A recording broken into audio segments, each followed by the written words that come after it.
Hello friends, welcome to my channel. ನಾವು ಇವತ್ತು ವಿಡಿಯೋದಲ್ಲಿ ಸಾಮಾನ್ಯ ಜ್ಞಾನದ ಪ್ರಶ್ನೋತ್ತರ ನೋಡೋಣ. ಪ್ರಶ್ನೆ 1, ವಿಟಮಿನ್ B6 ಕೊರತೆಯಿಂದ ಬರುವ ರೋಗ ಯಾವುದು? ಉತ್ತರ ನಿಮೋನಿಯಾ ಮತ್ತು ಡಯೇರಿಯಾ. ಪ್ರಶ್ನೆ 2, ವಿಟಮಿನ್ B9 ವೈಜ್ಞಾನಿಕ ಹೆಸರೇನು? ಉತ್ತರ ಫಾಲಿಕ್ ಆಸಿಡ್. ಪ್ರಶ್ನೆ 3, ವಿಟಮಿನ್ B9 ಕೊರತೆಯಿಂದ ಬರುವ ರೋಗ ಯಾವುದು? ಉತ್ತರ ರಕ್ತಹೀನತೆ ಅಥವಾ ಅನಿಮಿಯಾ. ಪ್ರಶ್ನೆ 4, ವಿಟಮಿನ್ B12 ವೈಜ್ಞಾನಿಕ ಹೆಸರೇನು? ಉತ್ತರ ಸೈನೋಕೊಬಾಲಮಿನ್.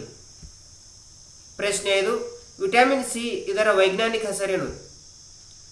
Ascorbic acid. Thanks for watching GK questions. Subscribe our channel, like the video, share the video and comment for this video. Bye bye.